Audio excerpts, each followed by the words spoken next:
Hey everyone and welcome back to my channel. So last night my warband and I attempted the new Gauntlet. Let's take a look at how this went.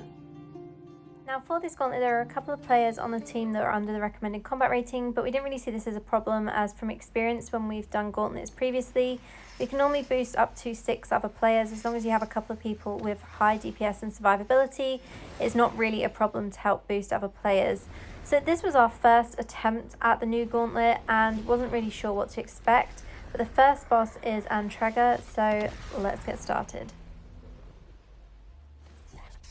Before we get into builds or anything like that, I just want to give a shout out to my friend Poster who joined us for this Gauntlet. So one of our warband guys couldn't make it due to work commitments and Poster stood in to help us out. So shout out for that, thank you so much.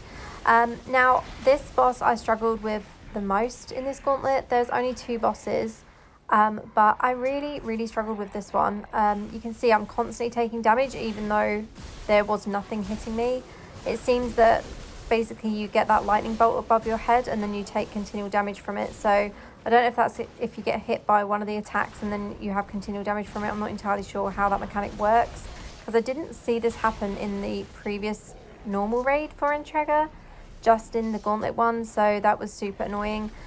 Demon Hunters don't really have much problem here because obviously they can move while they're attacking. However, with Wizards, you can't use your primary attack unless you stand still. And as you can see on the floor, you're constantly being hit by these lightning strikes as well.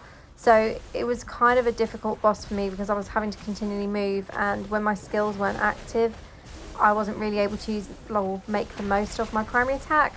So definitely make sure you go in with a build that you can move with that will give damage while you're also moving, because you will have a much easier time with this boss if you do that. Now one thing I will say is that the phases of immunity with this boss really piss me off, because like no boss needs to be immune for that long when there's not like a proper shield up around them and when you can't see and when there's no other way of actually doing anything to speed up that immunity. And I do feel like that really needs to be fixed in this raid, a little bit like they did with the bosses in dungeons where they don't have as many phases of immunity, or where they've removed that immunity completely in some cases. So this is the last phase of the raid, and obviously we took the boss down really quickly when we could actually give damage to it. And next up we have the uthmaash-ksarr boss. Now one thing that they have added in here, which is a bit weird, is they have the blacksmith. So I kind of just went to the blacksmith to see if we'd been given any like normal gear from this raid, because I thought maybe that's what's been added there. But there wasn't anything in my inventory, so I was like, okay, weird bug maybe, or I don't know. But like everyone went to the blacksmith because of habit from when you do normal raids and you go to them for salvaging all the gear. So uthmaash-ksarr is obviously the last boss of Inferno 1 and is the last boss in this Gauntlet as well. As I've mentioned already, there's just 2 bosses in this one. So we're going in with the same technique as before with activating the lanterns, so getting the cleansing lanterns to cleanse the mist so that you can actually attack this boss. And I did find this raid a lot easier than the previous one because I wasn't really taking much damage and wasn't taking as much damage as previously. Now I did go in with Ice Armor active with the Hailstone Essence on this build so that I wasn't getting damaged all the time, and my teammate Xeon did also have the Bone Armor active, so he was trying to shield me with that as much as possible when we were attacking as well, to make sure that I wasn't taking too much damage as I was one of the DPS on this team.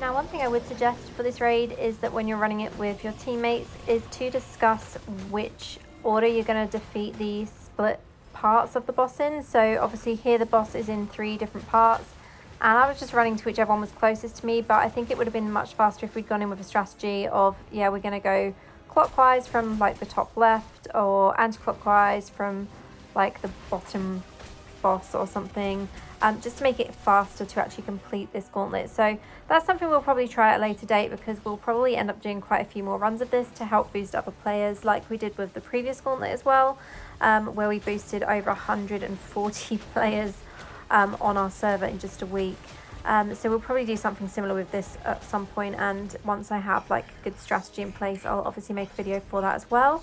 But build-wise, like I said, I've gone in with something really similar. The only difference is my Arcane Torrent that I have active, which I didn't have active for the previous Reliquary Gauntlets.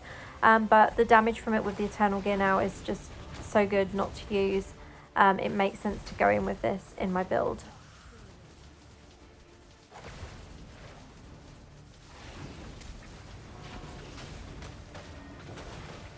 So that change in music there means we're going into the final phase of this boss. So we've already got the life down below half. We've got it down to 190 million from 419 million. And this is the point where there's lots of different areas of mist and you have to work out where the boss is from within that.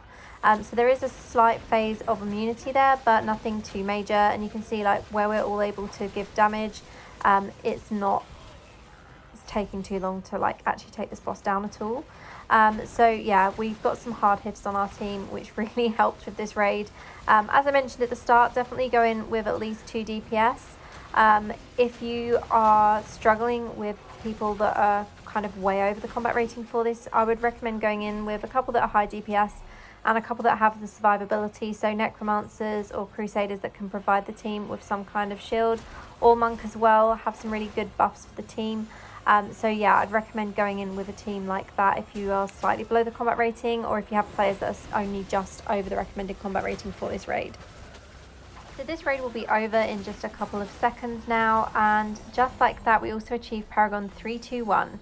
So you can see we completed this raid in 5 minutes and 16 seconds and gained all of these first completion rewards.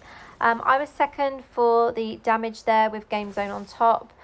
So not too bad of a result. I'm quite happy with that, especially as I wasn't really able to hit as much in the first raid as what I wanted to. But that was the overall result there. So we're going to go ahead now and identify these items and see if we have anything decent from this gauntlet. A lot of people have found nice stuff and sets that they use. However, for me, I once again got items that I'm probably never going to use. However, I will keep this neck, as this is from the new set, and I will probably test that out at some point. However, this one from Windloft I will not be using, so that will be salvaged.